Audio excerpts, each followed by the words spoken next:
Money Priorities with the husband and wife team of Darryl and Alicia Pryor, principals of DNA Financial and Associates. You'll get tips and techniques on personal finance, insurance, and tax topics aimed at closing the wealth gap. So if you want to be a player in the financial game, you're in the right place. Now, Money Priorities with Darryl and Alicia Pryor. We have a very special episode today because we are tackling a huge development in the world of federal employment, the Deferred Resignation offer. This is an important topic that can affect thousands of federal employees. Absolutely, Alicia. You know, we're fielding phone calls from a lot of different people trying to make sense of it all. And we're excited to welcome a true expert in this field, Cassie Graves. She's a strategic partner of ours. Cassie is the CEO of FedOptions. Cassie, thank you for joining us today and tell us what's going on in your world. Thank you so much, Darryl and Alicia, for having me on today. I really appreciate the time because these are unprecedented times and employees, federal employees specifically, are faced with something that has never been anything that's been offered before, right? And so I'm Cassie Graves, and again, I'm the CEO of FedOptions. We provide support services for financial professionals out there serving the federal employee community because we want them to understand where federal employees are starting from when it comes to their benefits so they can help make a plan into the future. I've been doing this for a little bit. Insurance. I've been in the insurance industry for 16 years now and specifically working strategically with federal employees for 11 years. So maybe in different capacities. At first, I started working directly with federal employees and then branched out to working with the professionals because that has allowed me to exponentially make sure that federal employees get the candid advice that they need to get and start with a basis of knowledge in that retirement planning process. Absolutely outstanding. That's why you're a strategic partner of ours. And I want to start with some basics, but I just want you to understand I want people to understand that we're here in the National Capital Region. You know, we're in DC, the hub of government employees. So we're experiencing calls and emails and everything else from people with a lot of anxieties, just trying to figure out what is it and what can they do. So can you explain what the deferred resignation offer is and who's eligible for it? Absolutely. So this, again, is something that a term that federal employees haven't experienced before. A deferred resignation is not a deferred retirement. I want to make that very clear. And there's no buyout option. I've been hearing that a lot too in the sources that I've been seeing. And this is not a buyout, right? There's no monetary value to it unless your agency is actually going to allow you to stay on that admin leave from February 6th till September 30th. And so this offer is simply an offer for federal employees to delay resigning or just delay leaving the federal government. Obviously, there's been promises in the letter about pension accrual and pay and benefits being able to continue. However, I think there's certain realities that we have to take into consideration that simply may not be true with that. In what employees have received and what the expectation is that they will simply let the government know by February 6th if they are going to take advantage of the deferred resignation offer.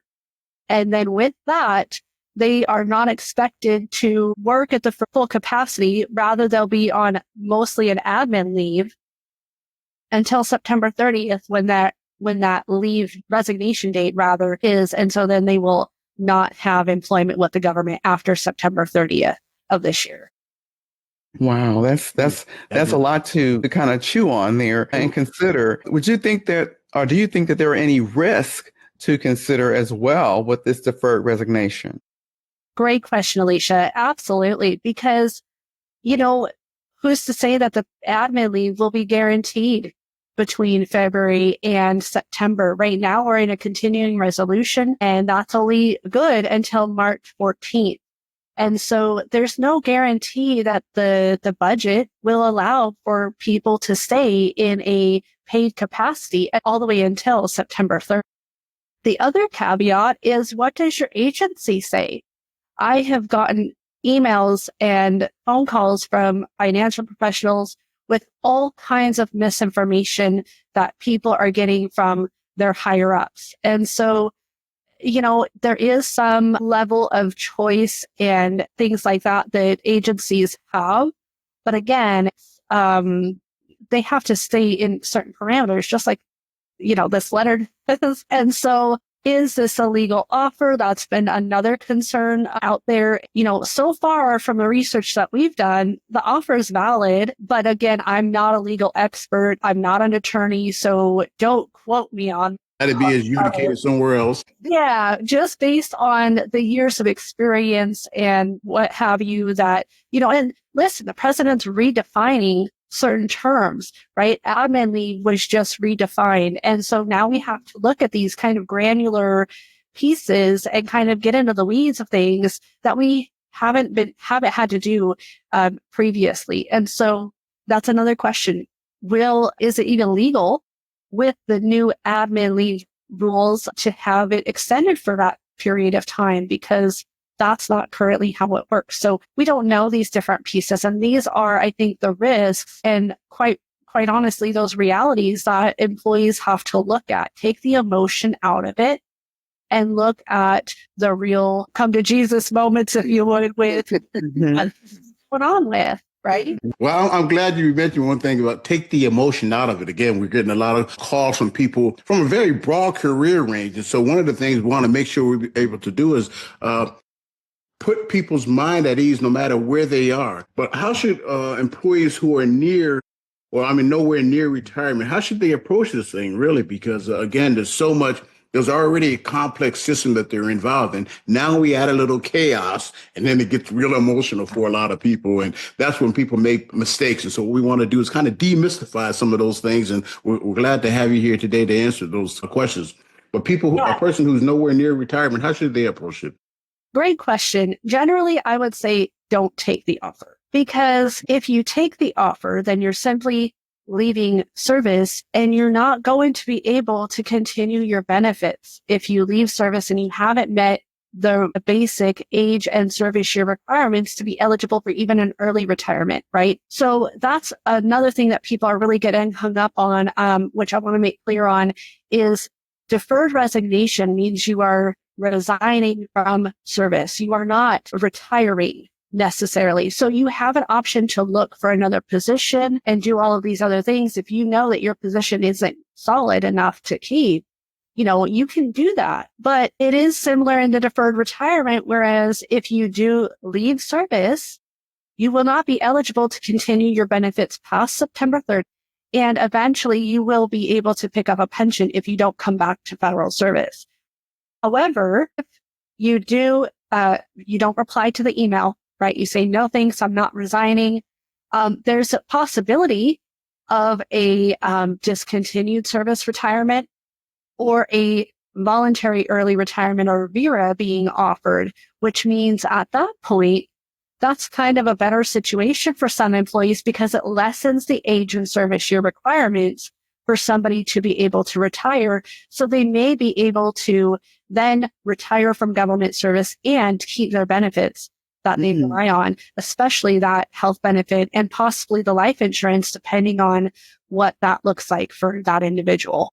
Okay. Well, for this situation in particular, it seems like there's only a couple of options that they have. I've heard talk about the MRA 10 and the deferred retirement. Can you talk? I know you talked a little bit about the deferred retirement, but can you kind of elaborate a little bit more on those two? Yeah. So great question. The deferred retirement is when somebody does not meet their MRA. They haven't met that minimum retirement age, which is anywhere between age 55 to 57, depending on your year of birth. And you don't have the minimum requirement of years of service to even think about an early retirement, which has a different set of options, right? So deferred retirement is you have not met any age or service year requirements. Therefore, you just leave. Say you have at least 5 years vested in the FERS program, you can take a pension later, but you don't get any of those other benefits.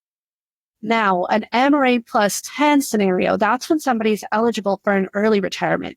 And that kind of changes the game because if you are eligible for an early retirement, what does that look like for your numbers, right? And you have a couple of different options. And these are, again, for folks who have met their minimum retirement age and have at least 10 years of service and 5 years of that service being invested in the FERS program, right? That's very key because some people who have had, say, 4 years in government service and 6 years of military service won't qualify for this. You have to have at least 5 years vested in the first program to qualify for any of the pension and other benefits in retirement. So I want to make that very clear.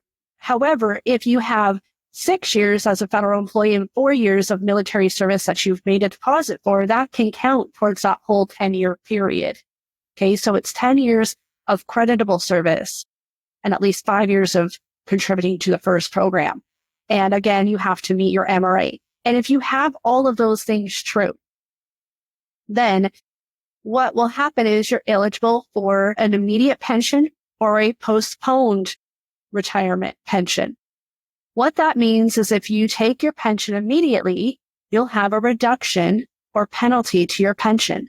That reduction or penalty is 5/12 of 1% for each month you are under the age of 62, or about 5% per year. So if we have a scenario where somebody's age 59 with 20 years of service and they decide that they want to retire and take a pension immediately, they will have a 15% reduction to that pension benefit. However, they'll be able to keep their FEGLI and their health benefits as soon as they take that pension, which is immediately, right? So there will be no gap or loss of coverage for any period of time. However, if somebody takes a pension benefit or a postponed pension benefit or a postponed retirement, then the employee can wait to avoid or lessen that reduction, but they also wait to get their FEGLI and FEHB benefit until they begin their pension. So that might feel like a little bit of a penalty, right? Because they have to have a plan for that time on what's going to happen if they need that life insurance. Where is it coming from? If they need the health benefit program, are they able to hook up on their spouse's program, or do they buy into the market? What does that look like for that person? And so these are the other considerations that we have to look at if somebody is eligible for an early retirement benefit. But I think furthermore, we have to look at, is there any other service time, whether it's military service or maybe some non-deduction service time or a redeposit service time, say they had a break in service and they took their funds with them. Can they simply make a deposit or redeposit for other service that may be creditable to get them to that fully eligible point? Okay. Well, wow. That's a lot of information. Go ahead, Alicia. That's a lot. I was just thinking about that gap. The necessity to bridge that gap. If they have to wait and delay and receiving the full benefit, the necessity to ensure that they have something to cover them in the in-between time while they're waiting. That's going to be quite important to ensure they have something to bridge that gap during that time.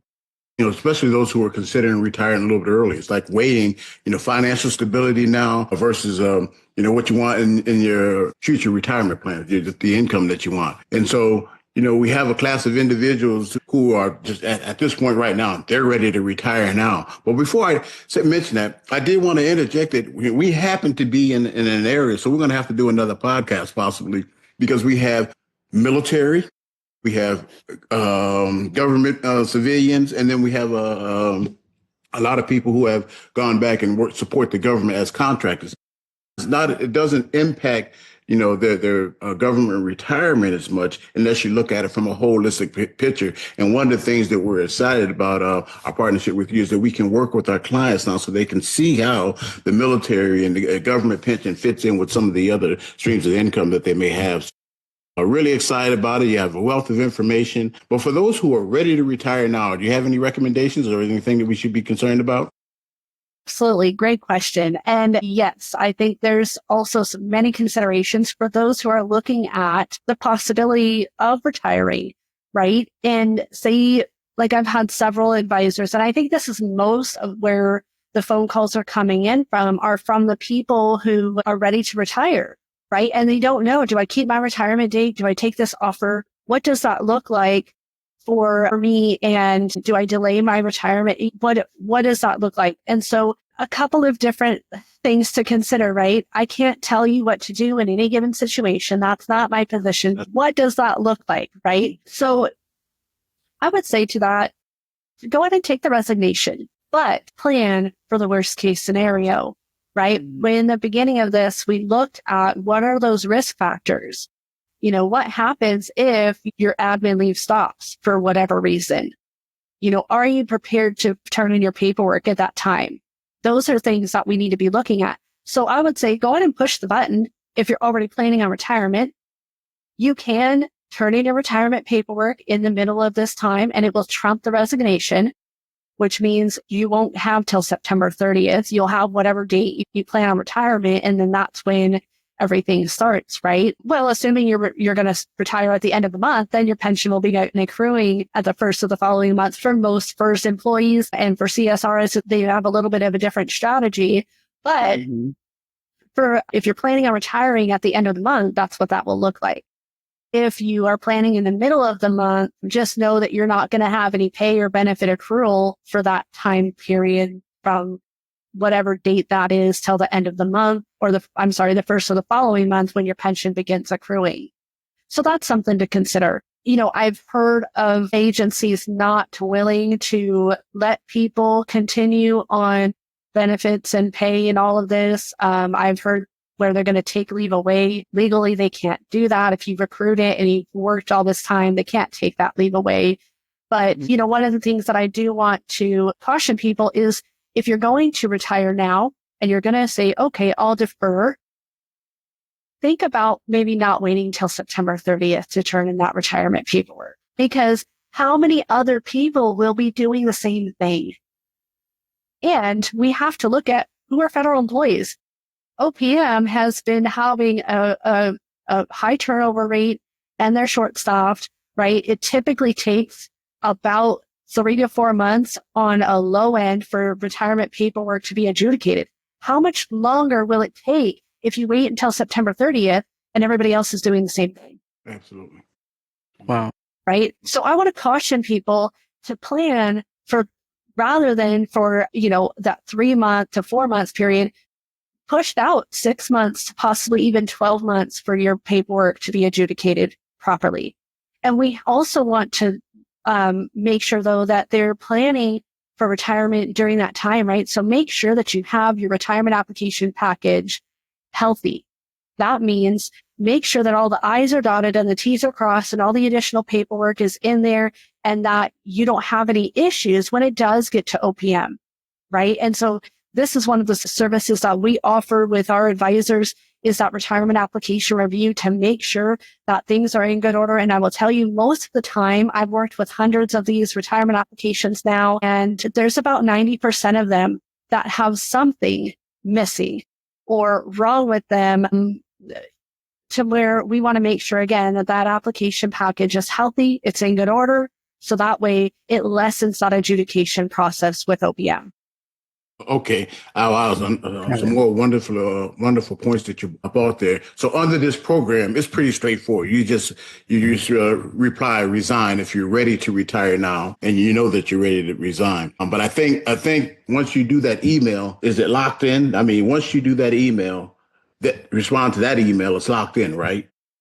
Question. So yes, they take that as the approval, right? Because it says reply to this email with resign in the body of the email, and that will act as your approval. However, you can also choose to rescind that order at any time during this period. However, that is subject to the agency's discretion on whether or not they will approve that rescission, right? So if you are fully ready to retire and you want to consider this, I mean, I think this is a really good opportunity for those who have been put on remote work, who maybe are eligible to retire and just didn't decide to retire because they're able to work from the comfort of their own home and everything else. This might be the straw that breaks the camel's back for them, where they say, I'm done, right? And so I have a sneaking suspicion that this is kind of for those types of people. I'm not saying that's the only reason why this is happening. General consensus. Speculation, right? But if you can retire and you've been waiting to retire, why not pull the plug? I will say those who have a planned retirement date, they'll pass the September 30th date, say November 30th or the end of the year. And this might be because you're waiting to be eligible for, to meet a certain age or service year requirement, or possibly even to get that extra 10% bump in your pension, right? Maybe you're waiting until that 62 mark because you'll have that 20 years and you're going to get that bump in your pension, and it's going to significantly impact you financially. There are special exceptions that your agency can make if you make that request. And so check with your agency and see if they're willing to work with you on that front. Otherwise, don't take the resignation, right? Because we don't want to have anybody in a position where they're eligible to retire after the September 30th date, but now they've resigned and they're SOL on their benefits, right? If you are at any point questioning what you should do because you're eligible past that September 30th, I would sincerely talk with your HR department. If they're wishy-washy, don't take the offer. Only take the resignation offer if you're in that retirement planning phase. And you're pretty certain about it. Yeah. Yeah. That's good advice. Good advice. This has been very informative, really kind of pull the wool off of all the questions and kind of expose a lot of things for consideration. So we thank you so much, Cassie, for being with us. And but before we wrap up, do you have any final words of advice for the federal employees navigating this decision? Just take the emotion out of it and really look at your numbers. Again, like I said at the beginning, you have to know where you're starting from to make a plan for your future. And with federal employees, the start point is your pension and your benefits. What does that look like? And so I think, just getting real with yourself and having serious conversations about the realities of what these times look like for you and your different options, getting in touch with a financial professional who's going to be able to help you. Because I will tell you what, OPM and HR are overrun right now with trying to get people to get information and get clarity on these things. And so as soon as we give the information, we're giving it to the advisors, right? So you guys have this information as much as anybody else. We're making sure that you guys have it from the source, from OPM, directly what's happening, what's not happening. But I'll tell you what, I tried to call OPM the other morning and they pretty much were like, we have so many calls, you could try again later. And I expect that they'll continue to have that message for some time. So good luck trying to get a hold of them for answers, right? And if they're probably having HR departments get in touch with them. I even tried to call the director himself and they kind of redirect you back to the same 800 number. So, this is what's happening, with trying to get answers. So the person to contact, unfortunately, are your higher ups, your supervisor, your HR, but make sure again that information is solid.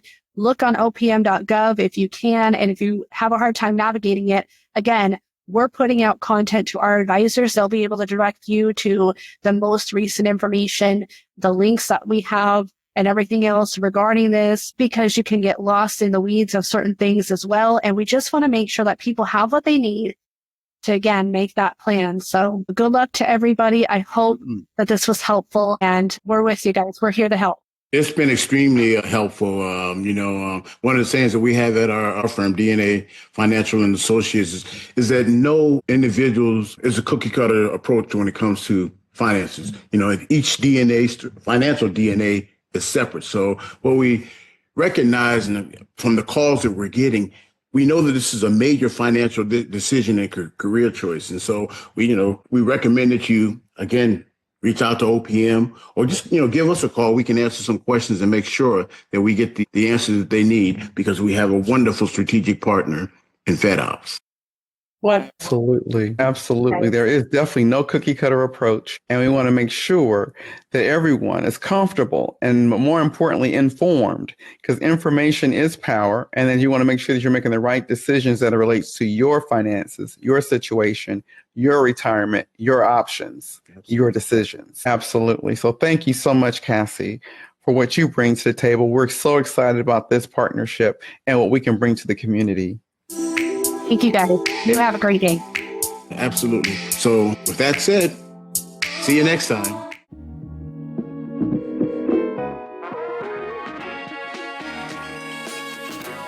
Money Priorities with Darryl and Alicia Pryor. Make sure to like and subscribe for more tips and techniques on personal finance, insurance, and tax topics aimed at closing the wealth gap and making you a player in the financial game. Visit DNAFinancialassociates.com for more information.